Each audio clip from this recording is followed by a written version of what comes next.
자, 시작하겠습니다. 이게 어제 제가 수업을 너무 많이 해서 목이 이상하죠. 이게 이 반의 특성이 이제 연장되는 거예요. 그래서 제목은 이제 지도서 뭐 완전 정복 이랬는데, 그러니까는 여섯 번이에요.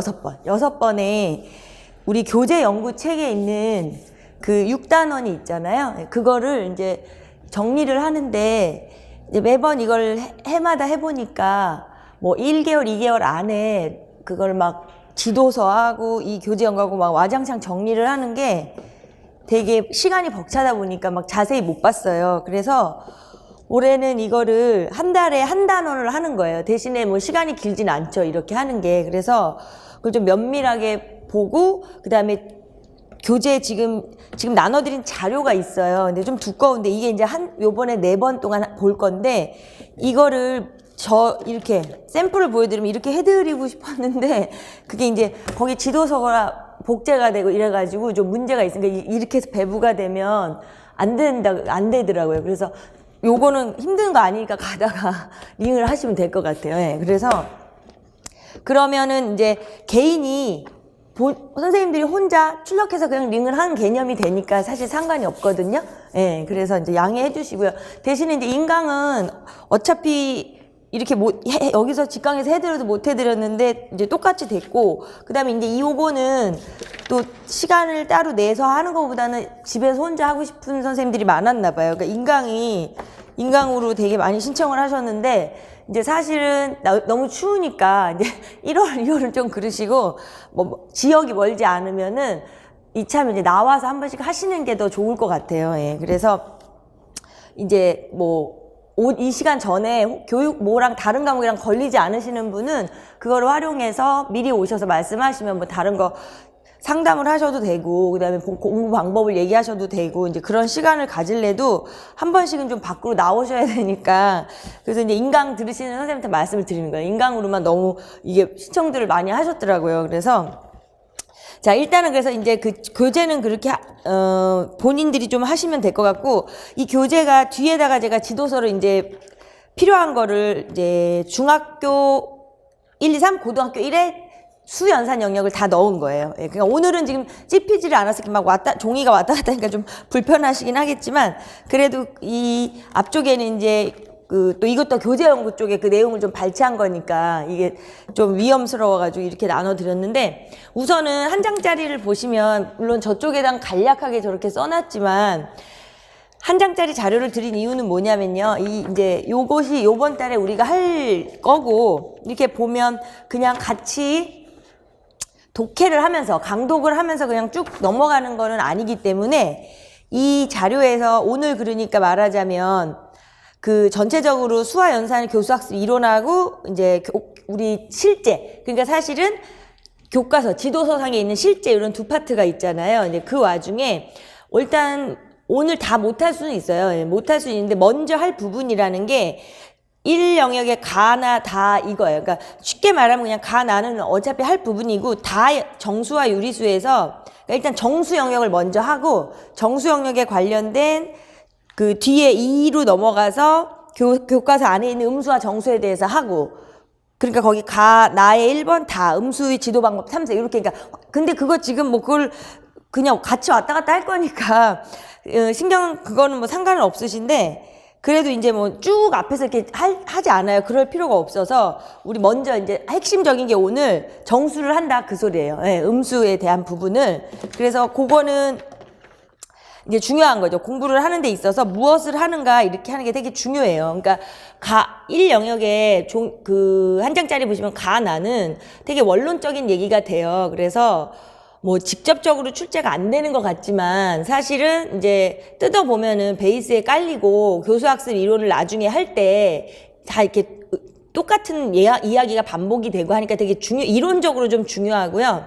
그 다음에 이제 밑에 실제적인 거는 실제로 이제 수업 상황하고 교과서 지도서 연결하는 게 되게 중요하니까, 일단 그렇게 항상 그렇게 나가서 6개월이 돼요, 길게는. 근데 그거는 신경 쓰지 마시고 한 번의 양이 작은 대신에 작게 하는 그 한 번의 양을 일주일이면 충분히 복습을 하시니까 일주일에 완벽하게 좀 만드셨으면 좋겠어요. 그래서 예전에는 이게 이제 시간상으로 너무 급하게 했던 걸 좀 면밀하게 좀 분석을 하면서 보도록 하고요. 자, 그래서 우선 그 앞에 이론의 딱딱한 부분에 관련된 것들은 이제 중요한 건 좀 밑줄을 치고, 예, 그냥 그렇게 하고 자세한 거는 좀 필기를 하고 뭐 그렇게 넘어갈게요.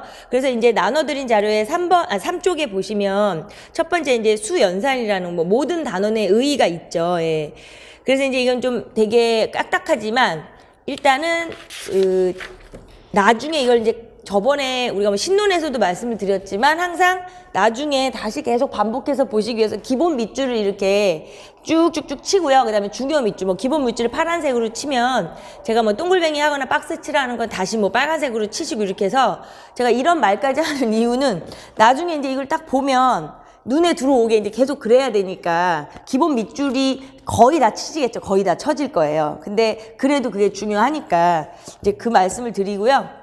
자, 그러면 첫 번째 3쪽에 초등학교에서 자연수, 분수, 소수 거기까지만 밑줄을 쳐놓으시고요. 초등학교에서 자연수, 분수, 소수 배우는 거 우리가 알기는 알지만 초등학교에서 그걸 배운다는 걸 알아야 돼요. 예. 중학교에서 음수와 무리수, 고등학교에서 복소수. 그러니까 거기까지만 그렇게 딱딱 밑줄을 치시고 자, 결국은 그런 식으로 해서 이제 모든 다항 방정식의 해를 논의할 수 있는 대수적으로 닫힌 수책에 도달. 이제 이렇게 배운단 말이죠, 애들이.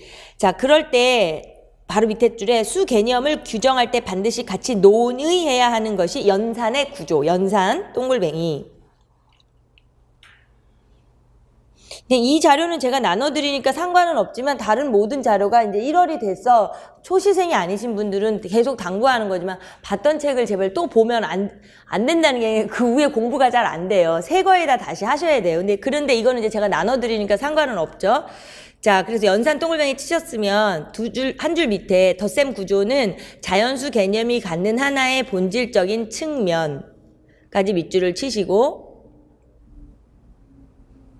그리고 바로 밑에 보면은 그러니까 어떤 책에 대해서 어떤 연산이 정의되는지, 정의된 연산이 결합법칙, 교환법칙을 만족하는 구조를 가지고 있는지, 대수적 구조, 거기만 동글뱅이 쳐놓고요. 일단 연산을 배우면 대수적 구조를 이제 배우는 거죠. 근데 그게 이제 초등학생은 안 하죠. 예. 근데 중고로 올라갈수록 이제 배우죠. 자, 그 밑에. 한편 옆에 연산의 구조로 정의되는 이와 같은 수체계는 고도의 추상화 과정을 거친 결과라는 점에 유의할 필요. 자, 그러니까 이렇게 이제 아름답게 막 교환, 결합법칙 해가지고 깔끔하게 이렇게 한 거는 사실은 아주 세련되게 만든 거죠. 그걸 갖다 이제 우리가 고도의 추상화 과정을 거쳤다고 표현을 해요. 그래서 이제 그 밑에 숫자 A가 이렇게 나와 있는데, 그러니까 애기들한테는 빵 3개, 뭐 귤 3개, 사탕 3개 이렇게 구체물이 필요한 거잖아요. 그러면 거기 한 3줄 띄고 밑에 실제 상황의 구체성을 제거하는 개념의 형식화 동글뱅이는 수학이라는 학문이 갖는 중요한 특성 중에 하나, 개념의 형식화. 오히려 이러한 과정을 통하여 그 엄밀성 동글뱅이 더욱 견고하게 만든다. 수학자들의 입장에서는 구체적인 대상물에서 추상적인 수 개념이 발상되어 나오는 과정 동글뱅이, 철학적 성격도 동글뱅이에 대해서는 지나친 고민을 할 필요가 없으며 형식화 동글뱅이, 형식화되어 있는 정의에서부터 수학적 작업을 시작할 수 있다. 과정, 성격, 형식화. 그래서 마지막 줄에 2줄이요. 수 개념을 처음으로 학습하는 아동들에게는 문제가 그렇게 간단하지 않다. 아동들에게 수 개념은 손가락이나 구슬 등과 같은 구체적인 대상과 분리의 동글뱅이 쳐놓고요. 생각할 수 없는데, 맞죠? 어린 애들은 이제 3개를 모르죠. 3을 모르죠. 3개는 알지만, 사탕 3개는 알지만, 3 이런 걸 모르니까. 자, 아동들이 필연적으로 구체적인 대상과 결합된 사고 과정을 거쳐서 수 개념을 획득하게 된다는 것은 다양한 연구 통해 밝혀진 사실. 그래서 이제 결론은 옆에 음수, 실수, 복소수 등의 새로운 개념이 학습될 때마다 기존에 가지고 있던 지식 체계 및 인지 구조를 수정 동글뱅이, 발전 동글뱅이.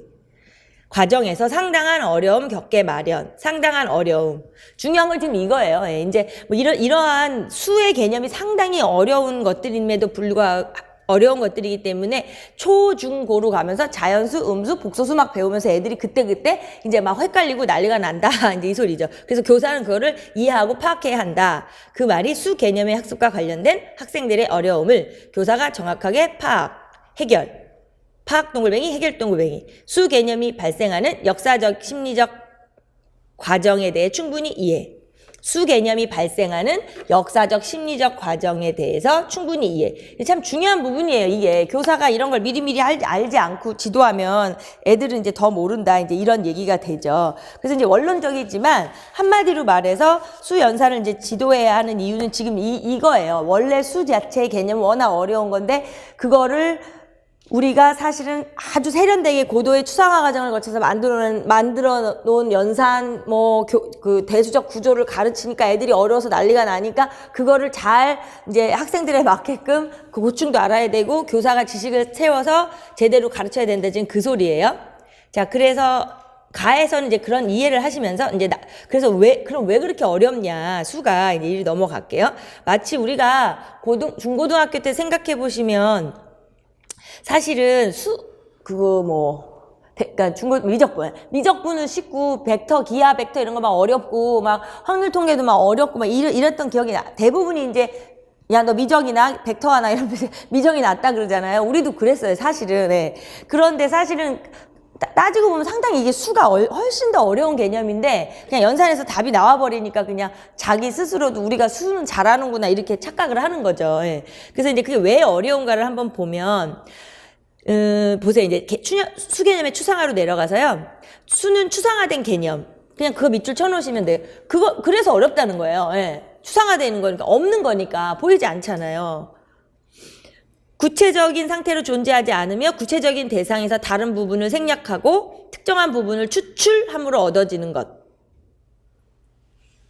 자, 그래서 밑에 한 두 줄 띄시면 3이라는 추상적인 개념은 어떤 구체적인 대상으로부터 추상화된 걸까? 3. 그쵸? 뭐 돌멩이, 사탕, 귤, 뭐 빵, 뭐 알 수가 없잖아요. 그러면은 예를 들어 밑에 보시면 뭐 세 개의 돌멩이 같은 구체물로 3이라는 개념이 추출되어 나온 것이라면 3이라는 그 자체가 돌멩이의 속성이냐 있는 거죠. 아니잖아요. 예. 그냥 뭐 앞뒤 말할 수가 없다는 거죠. 그리고 그 밑에 점빼기를 보시면 그냥 그건 보고 넘어갈게요. 이 점을 보는 사람들이 예를 들어 돌멩이래잖아요. 지금 그러면 6을 떠올리기는 하는데 돌멩이를 보고 그걸 보고는 이제 돌멩이가 6개가 놓여 있으면 아 이게 6이구나는 떠올리는데 돌멩이만 보면서 6이 떠오르진 않잖아요. 예, 그러니까 그 얘기를 하고 있는 거예요. 그러니까 6이 지금 돌멩이에서 나온 것도 아니고 아까 뭐 3이 빵에서 나온 것도 아니고 뭐 사탕에서 나온 것도 아니고 아무것도 아니라는 거죠. 그러니까 지금 제가 하고 있는 우리가 여기 보고 있는 이 추상화라는 그래서 어려운 거예요. 그래서 예, 그냥 눈에 없는 걸 갖고 자꾸 얘기하려고 하니까 자 그래서 5쪽으로 넘어가서 거기에 이제 돌멩이를 또 그렇게 약간 이렇게 비껴가지고 두 개씩 놓은 거예요. 그러면 돌멩이라는 대상 자체에는 아무 변화가 없는 상태로 아무 변화가 없는 상태. 돌멩이는 그대로 있잖아요. 뭐 돌멩이는 깨지도 않았고. 그쵸, 예.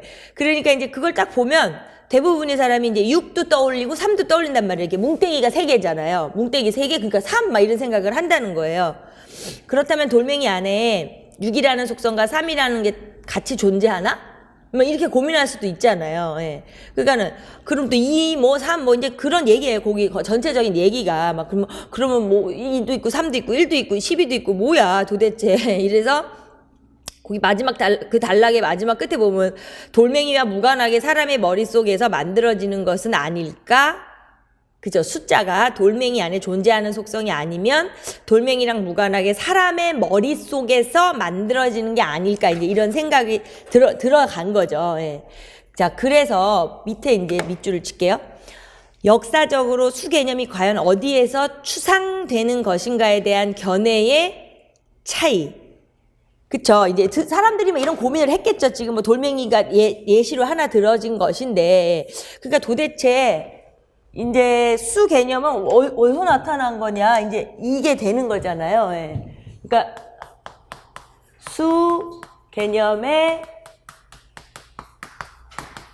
추상화를 이제 어디서 저놈이 수라는 놈이 어디서 나타났나 이제 이걸 고민을 많이 했다는 거죠. 그랬을 적에 이제 수 개념이 바로 밑에 줄에 수 개념이 사물 자체가 가지고 있는 본질적인 특성이니까 인간의 의식이 그것을 포착하기만 하면 추상화될 수 있는 것.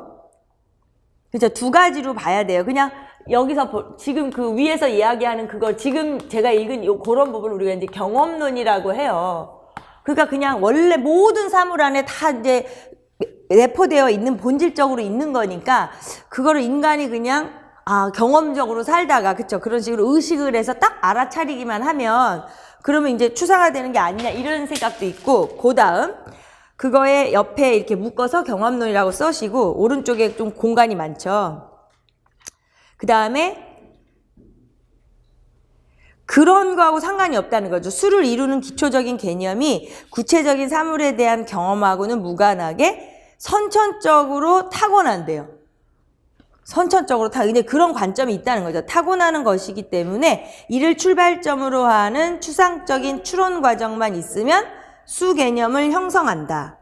그러니까 이 경험이라는 건 아까 이제 일단은 기본적으로 사물이 있어야 되잖아요. 어떤 사물이 있어야 되는 거고 지금 이런 거를 이제 우리가 관념론이라고 하는데 거기 옆에 공백이 많으니까 이렇게 묶어 놓으시고 경험론, 관념론 이렇게 써 놓으시고 사실 이거 이제 핵심이 되는 게 사물이 필요한 거고 사물에 의해서 이거는 기호에 의해서 이렇게 되는 거죠.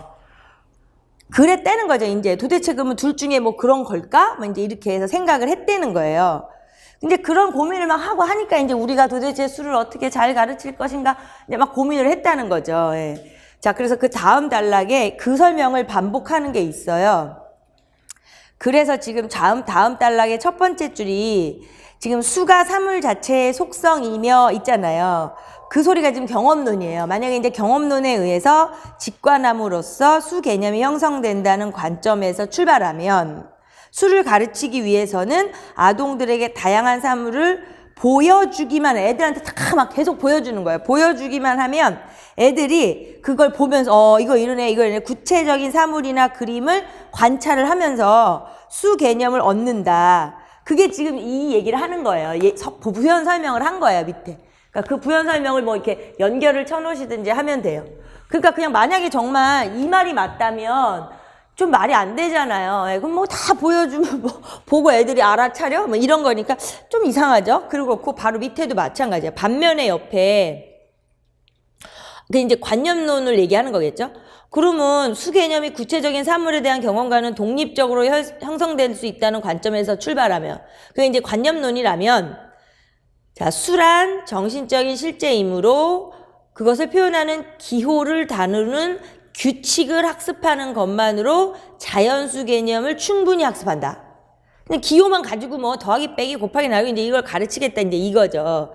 그래서 이제 아까 얘기한 것처럼 지금 아까 위에부터 경험론이 사물에 의한 방법, 관념론이 기호에 의한 방법, 그 밑에가 그 부연 설명을 한 거예요.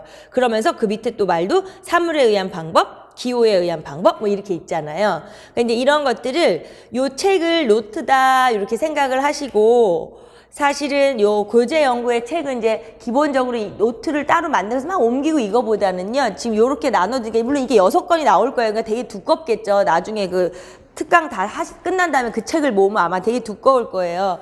근데 그래도 그게 되게 좋을 것 같아요. 제가 이제 계획을 한 게 되게 좋을 것 같아요. 이 지도서도 사실은 그거 막 이만큼이요. 모아놓으면 막 이만큼이잖아요. 그거 다 들고 다닐 수도 없고 하니까 이렇게 발췌한 거니까 되게 좋으니까 여기다 좀 정리를 잘 하시는 게 좋을 것 같아요. 그래서 좀 1월, 2월, 3월 이렇게 이 특강을 하는 동안에 계속해서 많이 읽으셔야 되는데 이걸 많이 읽을 때 그리고 이제 5월 이렇게 문제풀이가 좀 들어가면 5월부터 문제풀이가 좀 들어가게 되고 이럴 때 여기에 내용을 이제 다 이렇게 압축적으로 쓰는 연습 뭐 이렇게 따로 이렇게 하지만 그 전엔 이걸 많이 읽어야 되면은 책처럼 만들어 놓으면 이게 읽기가 싫어요. 이게 그냥 글자만 많잖아요. 그러니까 좀 컬러풀하게 정리하고 박스도 치고 막 옆에다가 이렇게 정리해 이래야 이렇게 복습하기가 좋으니까 그 좀 이런 얘기를 하는 자체가 되게 그쵸 막 어린 학생들도 아닌데 이게 요령을 가르쳐 드리는 거예요. 그래야 공부하기가 훨씬 좋아요. 예. 그러니까 한번 그렇게 이 특강을 들어서 내가 한번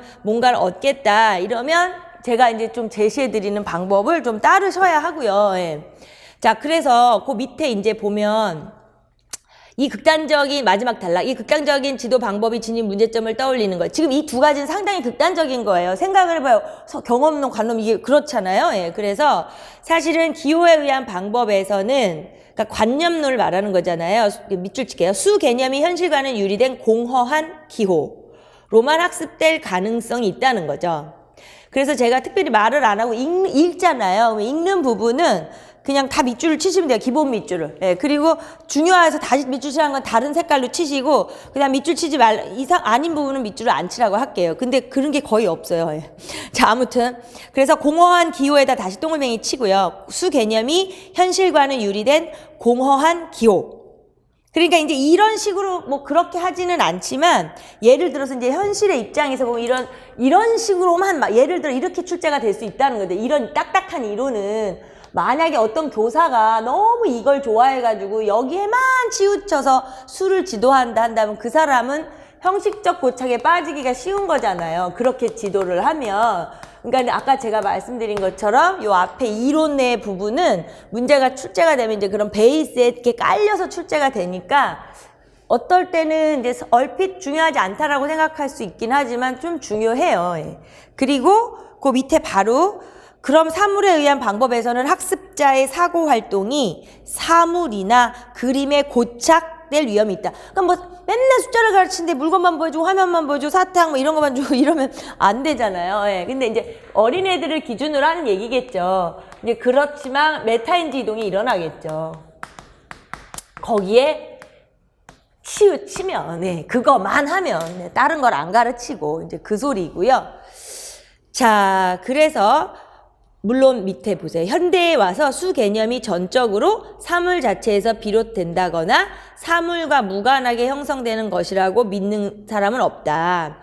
지금 이제 그렇죠. 경험과의 연결고리가 빈약한 상태로 숫자를 맹독적이고 넘어갔어요. 기계적으로 다루는 것을 주로 강조하는 학습 지도 방식이라면 기호에 의한 방법이 비판받는 문제점에 관하여 반성해야 한다. 바로 연결해서 구체물에 대한 아동의 경험이 수동적인 관찰 정도에 그치는 학습 지도 방식이라면 사물에 의한 방법이 한계점에 고민해야 한다. 그쵸? 그러니까 기호에 의한 방법은 저기에만 치면 좀 반성해야 되고 사물에 의한 거는 한계가 있잖아요. 엄청난 큰 수는 가르치지도 못해요. 그러니까 이제 그런 한계점. 여기에서는 무엇을 좀 이런 식으로 하면 안 되겠구나 어떤 반성의 개념이 들어가고 여기에서는 이제 그 지도 방식의 한계점을 인식을 해야 된다. 그 소리예요. 그래서 결론적으로 이제 사람들이 옛날에 이런 고민을 무지하게 했겠죠. 예. 그래서 그 바로 밑에 보시면 사실수 개념이 추상화되는 원천은 구체적인 사물만으로도 설명할 수 없고 경험과 무관한 인간의 정신활동만으로도 설명할 수 없고 그 소리예요. 결론이 없다. 그래서 바로 밑에 보시면 통합적으로 바라볼 수 있는 관점까지만 밑줄을 치시고요.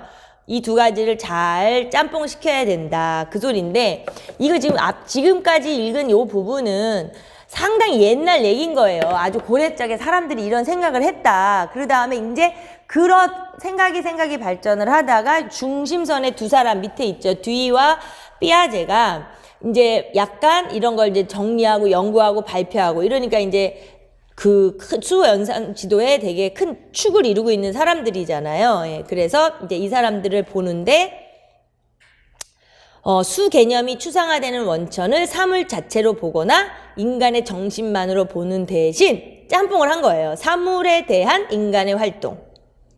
사물에 대한 인간의 활동 다시 동글뱅이 치시고요.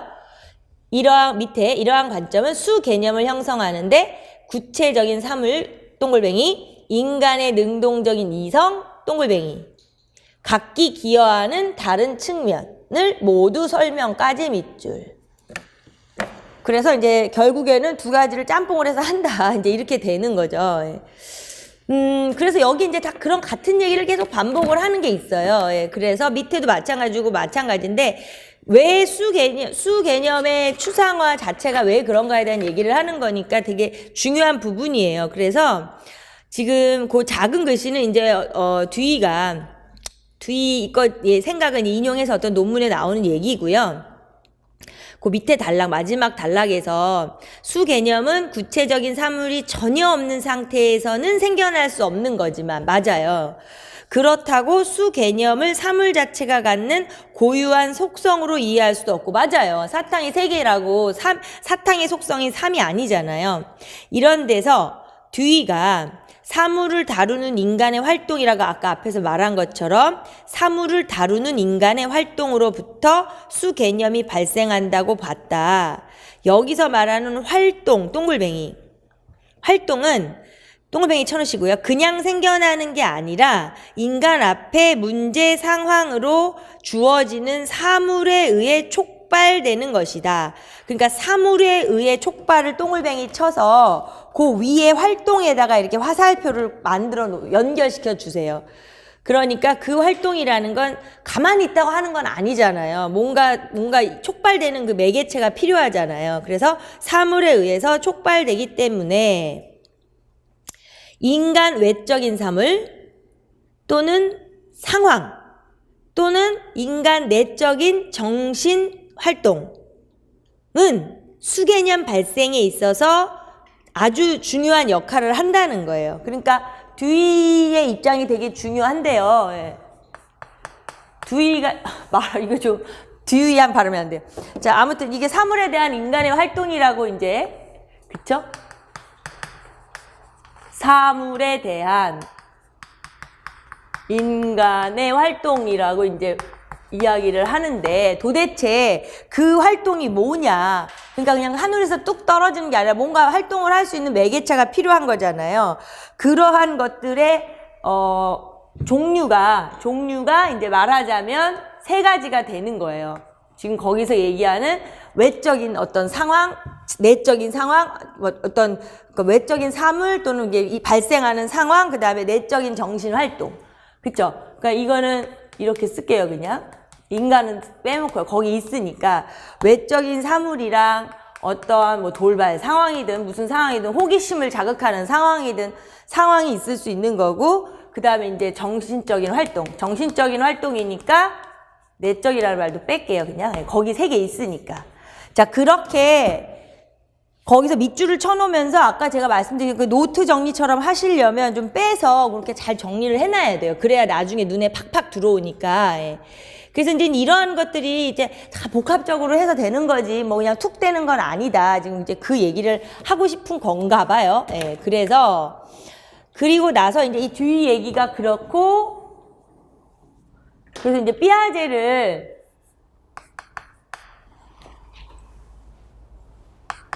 여기다 할게요. 제가 이제 올라가면서 보면 6페이지에서 7페이지로 넘어가요. 근데 지금 막 너덜너덜한 종이, 너덜은 아니지만 종이라 좀 필기하기 불편하시죠?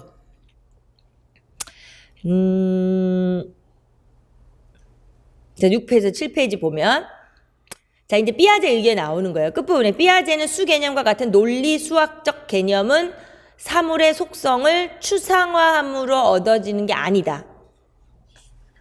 피아제가 그랬어요. 수 개념에 대한 논리 수학적 개념을 사물의 속성을 추상화한다고 되는 게 아니다. 사물에 대한 인간의 행동을 추상화하는 것이다. 저기 듀이는 사물에 대한 인간의 활동을 그냥 말을 한 거고요.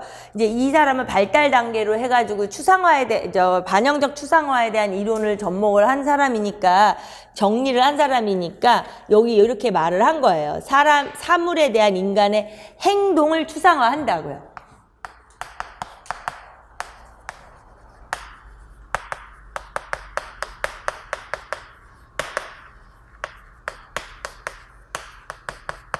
그런데 그래서 보시면 바로 밑에 사물을 눈으로 보거나 손으로 들어보는 등의 행동을 함으로 사물 자체에 속한 성질을 추상화해내는 과정. 거기 옆에다가 또 이렇게 묶으셔가지고 그쵸? 그 묶으세요. 이제 묶었다고 치고 이것이 바로 경험적 추상화죠.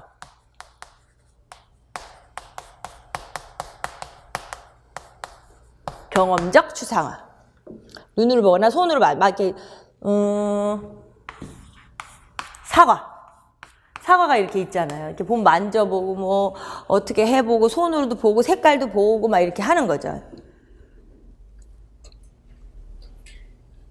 그러니까 뭐 사과 껍질이 뭐 어떡하네, 뭐 색깔이 빨갛네, 어느 쪽은 빨갛고 어느 쪽은 노랗네, 멍이 들었네, 뭐 맛이 있겠네. 그건 이제 추측하는 거니까 좀 그렇고, 뭐 아무튼 그런 식으로 이제 사물 자체에 속한 성질을 막 끄집어내는 거예요. 그런 거와 사물의 밑에 줄에 네 번째 줄에 사물의 속성과는 무관하게 필연적으로 얻어지는 사물에 대한 행동의 결과로부터 추상적인 개념을 만들어내는 과정을 구별하였다.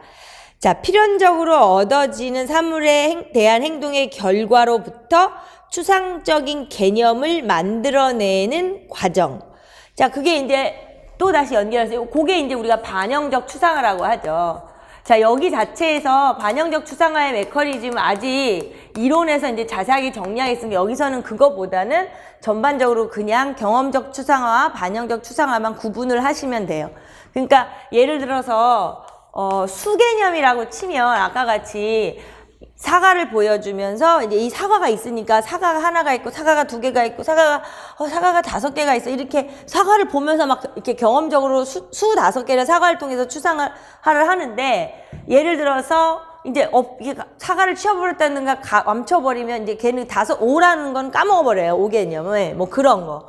그런 식으로 하고 또 이럴 수도 있어요. 뭐 위치만 좀 바꿔가지고 막 이상하게 막 해놔도 갑자기 약간 쭉 어린 애들이니까 뭐 이게 왜 이렇게 뭔가 달라졌어 이렇게 생각을 하는데 이제 그게 아니라 위치가 바뀌든 뭘 좀 없애버리든 가려버리든 이거 자체로 충분히 여기에 나오는 것처럼 그 사물에 대한 행동의 결과 자기가 아까 처음에 사과를 이게 사과가 하나 둘 해서 손가락이 예를 들어 어린애니까 손가락을 이용해서 뭐 사과가 이만큼이 있다라는 걸 알아버린 거죠. 그러면 사과가 아까 이만큼 있었던 그 개수가 5 이런 개념을 알아버렸으면 이제 사과가 없든 내일 아침이든 모레 아침이 돼도 얘는 이걸 알아버린 거예요. 이제 그런 게 반영적 추상화예요. 예. 자, 그러니까 그 밑에 이제 그 설명이 있고요. 예. 그래서 그 밑에 이제 그 설명이 있는 거예요. 제가 한 말이 뭐 눈으로 봐서 색깔을 추상화하면 경험적 추상화고, 예. 그 다음에 이제 그 예를 들어서 그 경험적 추상화 그러니까 아까 말한 것처럼 요건 이제 뭐 색깔이 빨간 사과였는데 뭐 갑자기 무슨 조명이 들어와서 이게 반사가 돼서 어디가 좀 색깔이 달라져 보일 수가 있잖아요. 이 사과의 한 부분이 그런 식으로. 뭔가 변형되는 성질은 그 추상되는 지식이 막 변해버리는 거예요. 예. 그렇게 되면은 이제 그러면 안 되잖아요. 그러니까는 그런 거에 영향을 안 받고 하는 추상화가 이제 반영적 추상화다. 이제 그게 밑에 설명이에요. 밑에 줄은 안 치셔도 되고 거기 뭐 눈으로 봐서 색깔을 추상하는 경우는 경험적 추상화, 사물에 보는 조건, 빛의 상태 또는 보는 사람에 따라 추상되는 지식이 변화한다. 경험적 추상화는 그렇다고요. 사람마다 다르잖아요. 숫자는 물론 똑같을 수는 있지만 이제 다른 성질, 아까 색깔 뭐 이런 거 다른데 다양한 형태로 배열되어 있는 사물을 세어보았을 때 같은 개수를 가진다는 개념을 추상하는 경우 그러면 이제 상관이 없다는 거죠. 누가 뭐 내일 아침이 되든 모레가 되든 걔는 이제 그냥 오라는 개념을 터득한 거다. 이제 그거 설명한 거예요. 그래서 그 얘는 밑줄 안 치셔도 되고요. 자, 그래서 지금 여기서 우리가 이제 꼭 기억해야 할 거는 뭐 시험을 위주로 공부를 하는 거잖아요. 사실 지금. 그러니까 듀이와 삐아제의 둘의 같은 입장은 뭐냐면 역사적으로 사람들이 생각했던 저렇게 뭐 두 가지 극단적으로 생각했던 인류에서 그 수 개념의 추상화에 대해서 저렇게 논의되었지만 그것은 아닐 것이다.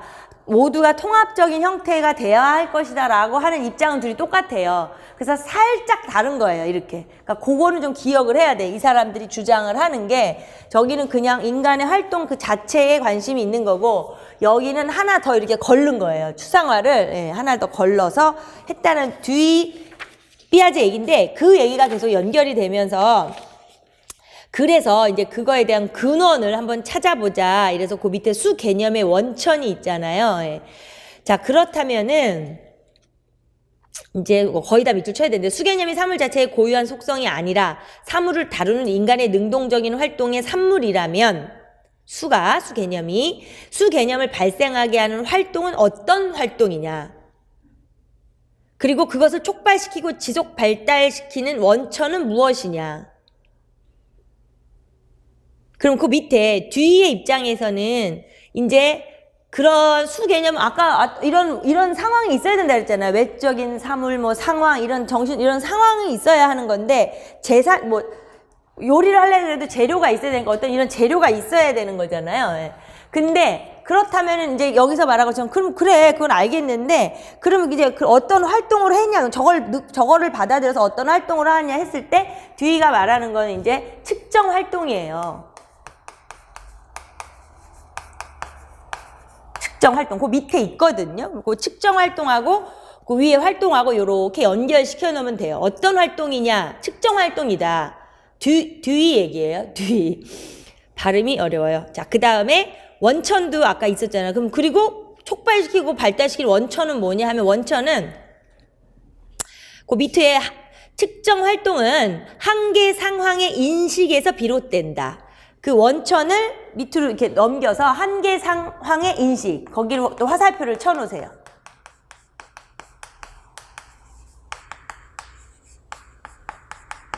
이게 측정 활동의 하나의 측정 활동을 하게 만드는 원천이 이거예요. 원천, 근원이. 그러니까 예를 들어서 이제 그래, 이게 제일 적절한 예예요. 그 왜 아주 어린 애들도요, 왜 놀이터에서 뭐 이렇게 무슨 게임을 하는데 여기다가 갖다 집어넣어야 되는 상황이 있잖아요. 여기서 이제 멀리서 던지는데 돌멩이를 여기 넣어야 뭐 꽝이 아니, 이런 아주 정말 단순한 어린 애들도 여기에 무조건 집어넣어야 뭐 점수를 얻고 이런 데는 넣으면 안 되고, 좀 이상하죠? 이왕 하는 거. 자, 게임을 하는데, 여기 안에다가 이제 운동장에서 이렇게 땅에다가 뭘 그려놓고 돌을 여기다 갖다 집어넣어야 점수를 이기는 게임이에요. 이제 여기다 넣어서 이렇게 해서 안 되잖아요. 근데 이제 이기고 싶죠, 누구나. 그러니까 얘가 고민을 하다 갑자기 이기고 싶다라는 그런 생각이 이제 딱 되는, 그게 이제 외부의 이런 상황이란 말이에요. 나 이기고 싶어. 이 게임에서 이기고 싶어. 이러한 이제 내적 갈등이 막 일어나잖아요. 그렇게 일어날 때 측정 활동이 일어나는 게 막 절실하면 이제 안 돼, 내게 이겨야 돼. 저 앞에 애가 다 넣었어. 나만 꼴찌하면 안 되고 이제 막 한계 상황이 인식이 되는 거예요. 그럴 때 우리가 어떻게 얘네들이 측정을 한다는 거죠. 그러니까 측정의 개념이 이제 한 발짝 두 발짝 이렇게 자기만의 단위로 내가 여기, 근데 보통 우리 게임할 때 뭐 이런 거 있잖아요. 여기 선을 넘으면 안 돼 그러잖아요. 그러면 막 애들이 웬만하면 여기 가서 하려고 그러죠. 이렇게 측정을 한다는 거예요. 본능적으로. 그러면 이제 여기서 넣어가지고 막 어떻게든 하려고 하는 거. 라든가 뭐 먹을 거를 동생이랑 나눠 먹으라고 막 해서 뭐 이렇게 긴 뭐 떡이 있다. 그래도 가급적 뭐 한 뼘을 하든 뭐 이렇게 뭔가를 이런 측정을 한다는 거예요. 이제 그 얘기예요. 인간의 본능에 가까워지는 이제 그런 얘기. 그래서 여기서 측정 활동, 한계 상황 인식이 그거라는 거예요. 그래서 인간의 활동과 관련한 모든 것이 제한되어 있지 않다면 양을 고려하거나 어떤 것을 측정할 필요가 생기지 않지만, 맞죠? 그냥 게임도 없고 뭐 아무것도 없어. 그러면 그냥 무사태평이겠죠. 인간이 활동하는 가운데 어떤 저항이나 한계를 느끼게 되면, 아까 같이 이기고 싶다. 이대로는 게임이 안 된다면 이제 이런 걸 느낀다는 거죠. 한계를 느끼게 된다면 그 한계 속에서 최선의 결과를 얻기 위해 목적에 맞게 수단을 조정하게 되는데, 그 과정에서 양에 관한 아이디어와 측정 활동이 발생하게 된다. 그 소리예요. 양에 관한 아이디어. 뭐 게임 애들이면 어떻게든 아까 같이 떡을 내가 조금이라도 더 먹어야 돼. 뭐 이런 거. 예. 그렇게 하면 막 형이 떡을 나눠 먹자고 하면서요. 지 한 뺨이 아닙니다. 한 뼘이잖아요. 자기의 한 뼘은 이만큼이에요. 근데 동생의 한 뼘은 아무래도 손가락이 작으니까 작잖아요. 그러면 기준을 나는 내 한 뼘만큼 먹을게. 동생 너는 네 한 뼘만큼만 먹어. 이러면 얘 조금 먹는 거잖아요. 마치 이런 식으로 본능적으로 막 양적인 거 측정하는 거에 대해서 막 이제 그렇게 그 인간의 정신적 활동이 막 활발하게 일어난다. 이제 그런 뜻인 거예요. 그래서 그 밑에는 또 그러한 설명을 하고 있는 거예요. 뭐 막대기를 가지고 애가 놀다가, 지금 제가 얘기한 거랑 똑같아요. 이걸 나는 화살을 만들어야겠다. 갑자기 목적이 의식이 생기면 우리 다 막 움직이잖아요. 근데 이 막대기가 너무 짠 것 같아. 뭐 아니면 이거 물렁거려. 뭐 딱딱하게 해야 될 것 같아. 이제 이런 고민을 한다는 거예요. 그래가지고 지금 목적이 뭐예요? 화살표를 만드는 게 목적이잖아요. 그걸 만드는 게 최선의 결과잖아요. 이제 그렇게 하기 위해서는 아까 양에 대한 관념과 측정 활동이 발생을 한다 이 소리예요. 거기에. 그 밑에는 이제 그 얘기가 있고요. 이 뒤에 대한 얘기가 그래서 거기까지 쭉 이어지는 두 번째 지금 이 얘기가 뒤에 대한 얘기고 그 다음에 세 번째 얘기가 삐아제에 관한 얘기인 거예요. 그래서 거기까지가 되면 이제 좀 딱딱한 얘기는 지나는데 우선은 보시면 이제 그래서 구체적으로 그러면 자, 그 8페이지에 한 편 옆에 보시면 측정 활동은 문제시되고 있는 전체량을 단위로 분해한 다음 단위의 반복을 통하여 전체량을 다시 재구성하는 것으로 이루어진다. 그리고 이때 얻게 되는 수는 전체량과 단위량 사이의 상대적인 관계의 비다. 그러니까는 그 말 뜻을요, 여기다 내용으로 하기인데, 거기에 그 말이 좀 너저분하게 되는데요. 그러니까 말하자면, 전체량이 있단 말이에요. 그럼 전체량이 있을 때, 어떤 단위로 분해를 한다는 거죠. 이게 이제 지금처럼 딱딱하게 이렇게 딱 고정관념, 센티미터, 킬로그램 뭐 몇 개 이런 게 아니라 일단 단위로 분해를 해서 그 분해된 단위를 계속 반복을 하는 거죠. 단위의 반복을 하고 그리고 나서 다시 전체의 재구성을 한다는 거예요. 그 말이 지금 거기서 그 말을 그렇게 길게 써놓은 거예요. 그 뭐 측정할 때 문제 되는 게 전체량을 단위로 분해해서 단위의 반복을 단위로 분해한 다음 분해한 단위를 반복을 해서 다시 전체로 구성을 한 그게 고소리거든요.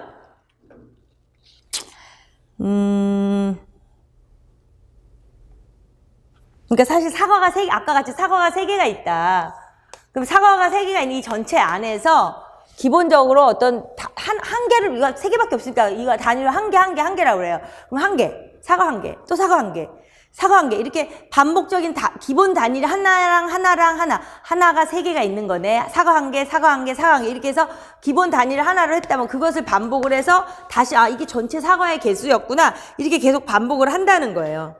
그래서 그 밑에 이제 뒤는 모호한 전체를 중요한 말이죠. 이 뒤가 나오면 명확한 전체로 만드는 과정이 측정 활동이며 그 과정에서 변별과 관계 짓기에 하위 조작이 포함이 되는 것이다 이랬어요. 그래서 이제 여기서 아까 얘기한 크게 말하는 측정 활동이면 뭐냐, 무슨 활동을 하냐, 측정 활동을 해야 된다. 이제 그 소리인 거예요.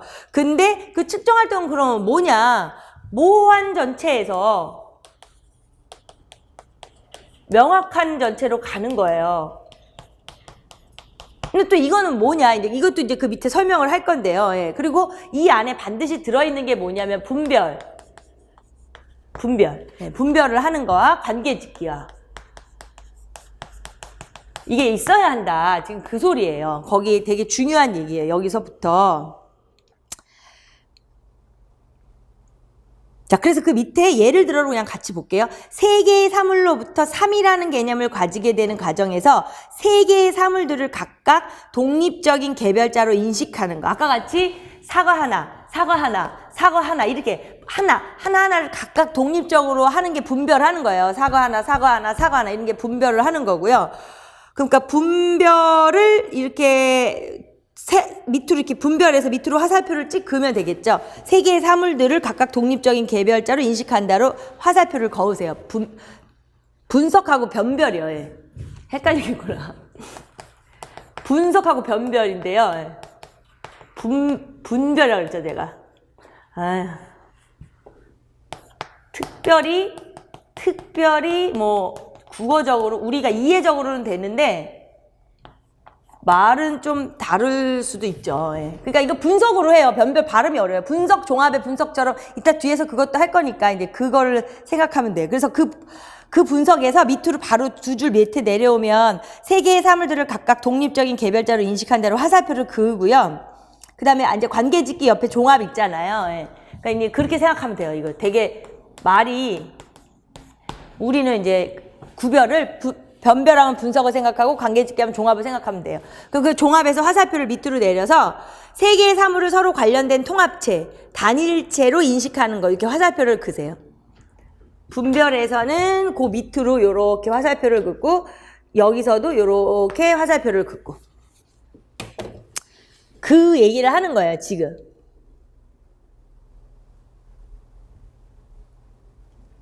근데 이런 행동을 못한다. 아동이 어린애가 사과를 줬는데도 불구하고 뭐 이렇게 하나를 다 이렇게 분석하거나 전체 종합을 관계직이 종합을 해버리나 이런 걸 인식하지 못하면 얘는 3이라는 개념을 배울 수가 없는 거예요. 그 밑에 이제 그런 얘기예요. 그래서 3이라는 관념을 가질 수 없다. 이런 얘기가 돼요. 자, 그래서 그 밑에 이제 나와 있는 것처럼 이 듀이가 말하는 수 개념을 하는 데 있어서 측정 활동에서 변별과 관계짓기, 분석과 종합이라는 게 있잖아요. 이것이 상보적인 수행과 변증법적인 통합이 요구된다. 이제 그 둘 다 필요하다. 이제 이 소리고요. 자, 이걸 어떻게 할 거냐? 이 두 가지를 어떻게 상보적으로 할 거냐라는 거에 대한 설명이 밑에 나와 있어요. 자, 보세요. 자, 듀이는 두 가지 활동의 상보적 통합이 성인들의 입장에서는 너무나 자연스러운 직관이지만 어린 아동에게는 처음부터 갖추어져 있는 직관이 아닌다. 당연한 얘기죠. 예. 아동들은 나뭇잎이 달려있는 나무나 6개의 면을 가진 육면체가 부분으로 이루어진 전체가 아니에요. 그러니까 얘네는 그냥 모호한 덩어리예요. 우리가 말하는 모호한 전체가 그 소리예요. 나무가 이렇게 생겼잖아요. 그래서 나뭇잎이 많고 막 엄청 많잖아요. 이러면 그냥 이거를 우리는 어른들은 나뭇잎 하나가 다 모여서 나무를 이루었구나 이렇게. 그 다음에 우리는 이걸 보면 육면체를 보면 면이 6개가 만나서 육면체를 만들었구나. 이제 우리 이걸 아는데 애들은 그냥 애들 눈에는 이런 나무나 이런 육면체나 모두가 다 얘네한테는 그냥 어떠한 덩어리 그걸 갖다 이제 좀 좋게 말하면 모호한 전체로 보이는 거예요. 그냥 덩어리로 이렇게 이상하게 보인다는 거죠. 어린 아동들은. 그냥 그런 소리예요. 그게. 그러니까 얘네가 지금 못하는 거는 뭐냐면 왜 이러냐면 그 밑에 있는 거예요. 동글뱅이 쳐놓으시면서 분석의 과정이 동글뱅이. 분석의 과정이 못하는 거죠. 아직까지.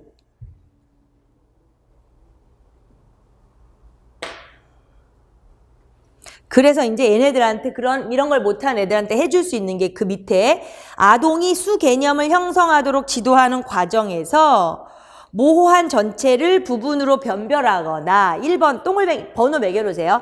모호한 전체를 부분으로 변별하거나 이렇게 모호한 전체를 이렇게 그래서 그런 거 있어요. 애들 막 있더라고요. 숫자 배우는데 이런 나무 교과에서 자석으로 뭐 이렇게 나뭇잎을 뗐다 붙였다 하는 것도 있고 이거는 뭐 전개도를 만들어도 되고 하니까 그래서 모호한 전체를 부분으로 변별하거나 2번 구별되어 있는 개체들을 통합된 관점에서 관계 짓는 활동. 이 두 가지를 같이 병행시키자는 거죠. 1번 모호한 전체를 부분으로 변별, 2번 구별되어 있는 개체들을 통합된 관점에서 관계 짓는 활동을 충분히 수행하도록 하는 것이 필수적이다. 그 소리예요.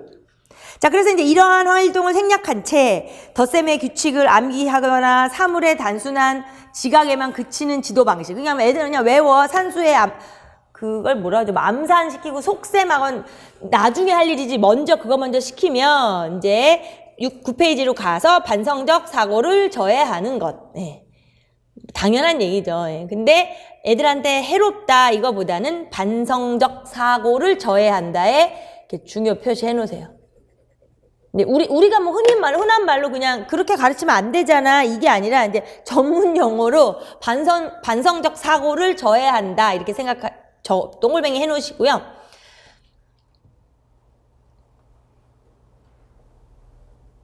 자, 그래서 이제, 원론적으로는 이제 요건 지우고요. 인간이 이런 식으로 본능적으로 이게 있고, 그런 식으로 수개념을 추상화해서 같이 병행을 해야 하는데, 그 와중에서 무슨 활동을 하냐, 그럼. 그게 바로 측정 활동이고, 측정 활동을 일으키는 그 어떤 원천은 한계 상황을 인식하는 건데, 그 측정 활동이 두이가 일단 처음으로 얘기한 게 이제 애들이 이러한 얘네는 이걸 모호한 전체로 보니까 그 모호한 전체를 명확한 전체로 가게 해야 하는데 그 중에 필요한 게 지금 분석 종합, 그러니까 변별 관계짓기 이런 게 필요하다. 그러니까 말하자면 이게 막 떼었다 붙였다 하는 놀이기구 애들 그런 게 많은 것처럼 보면 이 면 6개가 다 떨어지는 걸 보면서 6개가 붙이고 떨어지고 이런 활동을 하면서 얘네들한테 이걸 인식시키자 이제 이 소리예요.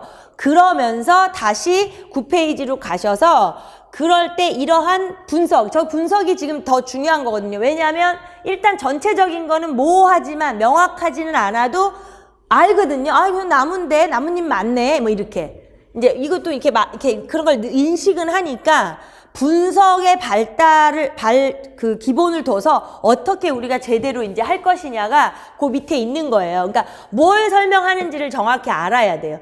그래서 구성적 활동의 방법이라고 네모치고 뭐 중요 표시를 해 놓으시고요. 9페이지 세 번째 줄에 네 번째 줄이군요. 구성적 활동의 방법이라는 산술 지도 방법을 제시한 거예요. 여기다가 같이 이제 비교를 해서 쓰려고 그랬는데 좀 모자르네요. 예, 그래서 구성적 활동의 방법에다 해놨으면요. 그리고 이제 그 밑에 설명은 이제 되게 활동주의에 그 되게 큰 영향을 줬고 나중에 삐아제도 이제 이 영향을 받아서 더 이제 조작적 구성주의 수학교육을 막 해서 큰 영향을 미쳤다. 지금 그 소리고요. 그 밑으로 가서 뒤가 설명하는 구성적 활동에 의한 산술 지도의 과정은 다 밑에 있는 거예요. 그러니까 아까 얘기한 이 나뭇잎 이런 것처럼요. 예.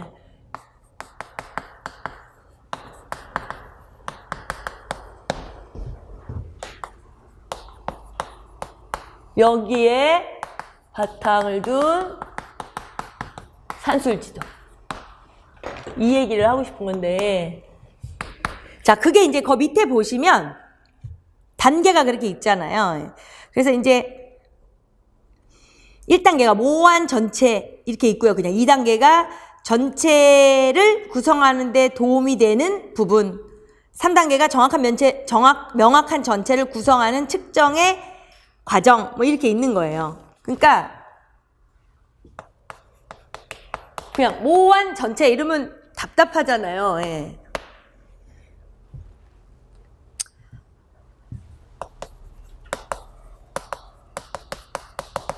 이렇게 써놨는데요. 일단 이거를 이렇게 생각하면 돼요.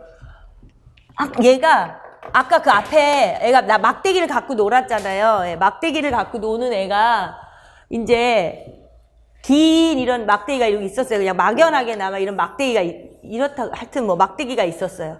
막연하게나마 막대기가 하나 있는데 이 막대기를 가지고 그러니까 얘한테 이 막대기는 그냥 어떤 한 막대기예요. 모호한 전체, 기다람한 막대기를 모호한 전체로 느껴지고 있어요. 그런 상황에서 얘가 의식을 하는 거예요. 뭘 의식하냐면 화살을 만들고 싶잖아요. 화살인가? 화살대인가? 하여튼 그걸 만들고 싶어요, 얘가. 그쵸? 아까, 나 이걸 만들고 싶어. 근데 의식을 한다면 만들고 싶어.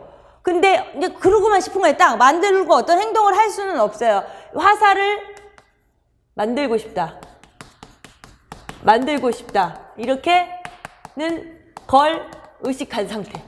딱 거기까지예요. 1단계.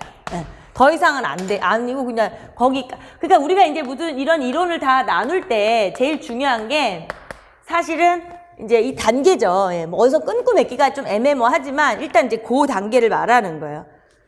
중요한 거는요, 모호한 전체에서는요, 아직 측정 활동을 할 수가 없는 거예요. 측정 활동이 이루어지지 않은 상태, 그게 중요한 거죠. 딱 거기 타이밍이 그러니까 뭐 막 시간이 연속적이니까. 자, 두 번째 단계가 그래서 이제 전체를 명확하게 구성하는데 도움이 되는 부분. 한데 그 말이 헷갈리잖아요. 말이 길죠? 그냥 그 두 번째 단계를 단위라고 되어 있는 것만 제가 쓸게요. 거기도 단위라고 되어 있잖아요.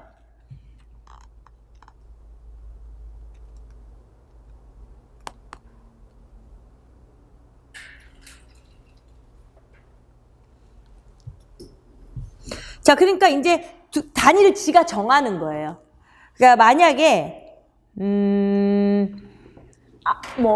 형이 화살을 갖고 있어서 이제 형의 화살을 보니까는 형의 화살을 측정한 건 아니니까 얘 입장에서 형의 화살이 이런 거예요. 근데 지가 갖고 있는 막대기가 예를 들어 이렇다고 쳐봐요. 그러면 형의 화살을 보고 형의 화살을 가지고 불어서 지 걸로 이제 이걸 만들고 싶어 하는 그 입장이기 때문에 얘 입장에선 이 단위가 정해져야 돼요. 근데 여기서는 그러니까 그걸 측정을 한다는 거예요. 자기 막대기로. 그러니까 예를 들어 이제 아까 같이 한 뼘이다 이러면 형의 화살이 한 5뼘이 필요하니까 내 손으로 했을 때 뭐 어느 정도가 되면 만들 수 있을 것 같아 이러고 뭔가 그 단위를 지가 정하고 있는 게 2단계가 되는 거예요. 그러니까 뭐 그런 상황에서 이거를 막 정확하게 할 수는 없잖아요. 그래서 전체를 명확하게 구성하는 데 도움이 되는 부분이다. 이러니까 이 막대기의 전체를 명확하게 되면 예를 들어 뭐 옆에 먹을 거가 있었다면 그 과자를 기준으로 했을 때 한 4개 정도 되는 것 같은데 그래서 기본을 과자 하나로 이렇게 한 단위를 정하는 거예요. 이제 일상생활에서 이야기를 하자면 아니면 뭐 한 뼘, 자기 손, 자기 발 이런 거 해도 괜찮고요. 근데 단위를 정해서 세 번째가 이제 3단계가 드디어 명확한 명확한 전체를 구성하는 측정의 과정이 되는 거예요. 명확한 전체를 구성하는 측정의 과정이 된다. 이제 만약에 아까 그렇게 해서 단위를 정했으면 그 과자를 가지고 와서 이렇게 진짜 측정을 해겠죠. 과자를 갖다 대고 이렇게 재보고 이렇게. 예, 아니면 다른 줄도 괜찮고요. 끈도 괜찮고요. 이렇게 해서 그렇게 해서 만들어낸다는 거예요. 자, 그래서 이제 한번 보시면 요 얘기를 지금 제가 이 화살 만드는 걸로 설명을 한 건데 그 밑에 그 설명은 있어요. 그냥 거기 밑줄을 쭉 치면서 볼게요. 이해가 이제 1단계, 2단계, 3단계를 이해하셔야 되고요. 자, 그래서 첫 번째 단계하고 그 설명이 있는데 그냥 밑줄은 두 번째 줄에 첫 번째 단계는 밑줄을 치고요. 그 바로 밑에 줄에 모환 전체를 경험하는 단계만 밑줄을 치고요. 그래서 바로 밑에 한계 상황이 보여요. 거기다 밑줄을 치고 모호한 전체를 경험하는 단계에 밑줄 친 걸 한계 상황으로 이렇게 화살표를 연결시켜 주세요.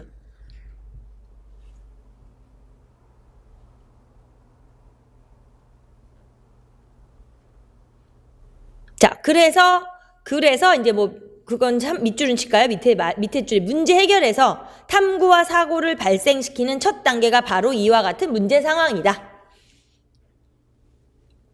듀이가 설명하는 문제 해결의 5단계라고 그 밑에 주석으로 달려 있어요. 예, 그러니까 한번 보시면 되고요, 그건. 자, 두 번째 단계 밑줄 치고 측정을 위한 단위를 파악하는 단계. 파악에다가 동글. 경험, 파악. 여기에서 단위는 더 큰 전체를 구성하거나 측정하기 위한 수단으로 사용되는 단일체라고 정의할 수 있고 이 단위는 측정하는 주체로서의 인간이 주목하는 행동에 의해 결정이 되는 거예요. 주목하는 행동. 아까 지가 이제 과자를 가지고 올까 내 한 뼘으로 잴까 끈으로 잴까 이제 이렇게 하는 걸 말하고요. 그 다음에 그러니까 그 중간에는 이제 그런 설명을 하는 거예요. 돌멩이 6개 샜던 상황을. 근데 그 중간에 주목하는 행동 밑에 한 3줄 띄면 왜 듀이가 잘못된 수 개념 지도 방법으로 가장 강하게 비판하는 것이 단위를 고정시키는 이른바 고정 단위 방법. 고정 단위 방법에 별표 쳐놓으시고요. 이걸 제일 싫어하는 거예요, 듀이가.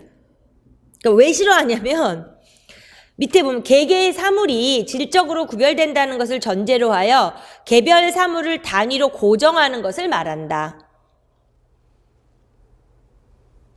자, 이런 방법은 단위를 전체량과 관련 없이 즉 측정이라는 활동과 무관하게 사물 자체의 내재한 성질로부터 규정하는 관점에 근거하여 측정 활동의 토대를 이루는 변별과 관계짓기라는 활동이 이루어질 수 없다. 그러니까 크게 기억을 꼭 하셔야 될 거는 고정 단위 방법에 지금 또 별표 쳤잖아요. 그걸 그 밑으로 지금 읽은 데다 이렇게 화살표를 치세요. 그래서 변별과 관계짓기랑 이 이루어질 수 없다는 거죠. 그래서 싫어한다는 거예요. 고정 단위 방법을 그냥 듀이가 싫어하는 게 고정 단위 방법이야. 왜? 그거는 분석이랑 종합을 못한대. 이렇게 기억을 하시라는 거예요. 그래서 이제 듀이는 이제 마무리가 돼가고 있어요. 그래서 이제 이어가면서 그래서 고정 단위 방법은 측정해야 할 전체량이 아닌 분리된 단위에서 출발하기 때문에 전체를 부분으로 변별하는 분석 과정이 생략된 것이며 다음 장으로 넘어갔어요. 동시에 출발부터 절대적으로 분리된 존재임을 가정했기 때문에 그것들을 서로 연결시키는 종합의 과정도 불가능하다. 만약에 듀이가 그 고정 단위 방법을 이제 되게 강력하게 비판을 했는데 이것을 변별과 관계짓기라는 활동이 이루어질 수 없기 때문이라고 비판을 하였다.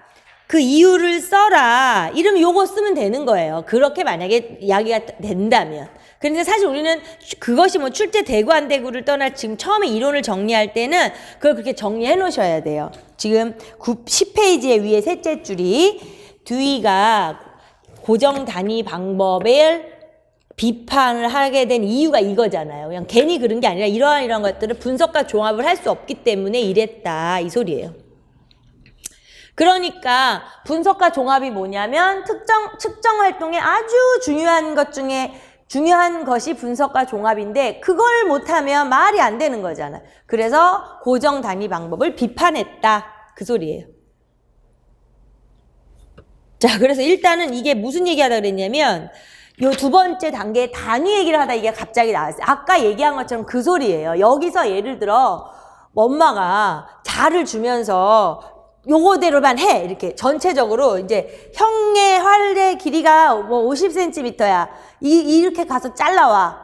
이런단 말이에요. 그런 경우 있잖아요. 엄마들이. 가서 잘라와. 이러면 얘는 이런 측정이라는 걸 하질 않고 그냥 엄마가 잘라오래니까 그걸 잘라가지고 간단 말이에요. 그러면 안 된다는 거예요. 그렇게 고정 단위를 딱 정해주고. 그러면 이제 막대기를 잘랐더니 이제 요 정도 해당이 됐잖아요. 그럼 이제 이거는 버리고 가겠죠. 그러면 이제 얘 생각에 아무 개념이 없는 거예요. 전체 막대기가 얼마였고 나는 얼마를 잘라냈고 이런 개념은 없고 이제 그렇게 된다는 거죠. 그 얘기를 하다가 두 번째 단계 얘기를 하다가 고정 단위 방법이 나온 거고요. 세 번째로 넘어가서 10쪽의 세 번째 단계에 밑줄을 치면서 여기선 단위의 반복, 동글뱅이 치시고요. 단위의 반복을 통하여 명확한 전체로 나타내는 단계. 그냥 굳이 이제 1m라는 걸 정했다면 아까는 이제 좀 너무 어린 애라고 제가 기준으로 뭐 한 뼘 과자 길이 뭐 일부러 끈의 길이 이렇게 한 거고요. 예를 들어 쟤도 1m 단위라고 한다면 정했다 하면은 뭐 10cm나 이렇게 그거를 몇 번 하면 저게 나오잖아요. 그러니까 1m는 세 번 반복해서 전체량을 얻었다. 이게 중요한 거예요. 지금 반복해서 전체량을 얻었다에 동글뱅이를 쳐놓으시고요. 반복해서 전체량을 얻었다. 지가 정한 단위를 가지고 몇 번 반복하니까 전체 막대기 길이가 나왔어요. 자, 이렇게 도입된 수는 추상적인 상태로 도입된 것이 아니라 측정 활동. 옆으로 가서 측정 활동에 동글뱅이 쳐놓고요. 단위의 반복을 통해 전체를 재구성하는 거기로 화살표를 그으세요. 측정 활동에 동글뱅이를 하고 단위의 반복을 통해 전체를 재구성하는 쪽에다 화살표. 그게 이제 진정한 측정 활동이라는 거예요. 그래서 얘는 전체를 재구성하는 정신적인 활동을 이제 잘 해낸 거예요. 그렇게 해서 화살을 만들었다면 이거는 참고적으로 거기 설명이 있죠. 측정 상황에서 명확한 전체가 구성되는 마지막 단계. 저 3단계는 일반적인 문제 해결 과정에서 문제가 해결된 상태이다. 그 소리예요. 자, 그래서 마지막 단락은요. 이렇게 박스를 쳐놓으시면서요. 듀이의 산술교수법은 이게 정리를 하는 거라 듀이의 산술교수법은 수 개념을 처음부터 추상화된 수학적 대상으로 제시하는 게 아니라 측정 활동을 통하여 반성되고 성장되는 것으로 지도해야 한다는 것에 핵심이 있다. 성인의 입장에서는 추상화된 결과로서의 수 개념이 자연스럽고 효율적인 것으로 느껴지지만 그 효율성, 명료성이 아동에게는 해당되지 않을 수 있다는 걸 교사가 충분히 인지하여야 한다 하는 걸 이게 박스를 쳐놓고 이게 이제 마무리를 하는 거야. 듀이의 산술교수법에 대한 마무리. 예. 이게 지금 듀이 얘기인데요. 지금 앞에 여기가 더 오래 걸리죠. 예. 모델이나 이런 것보다 훨씬 오래 걸리는데 일단은 그래도 이게 쉴 시간이 없는데 잠깐 뭐 한 5분만 잠깐만 호흡을 돌리고 할게요. 너무 앉아 계시면 더우시니까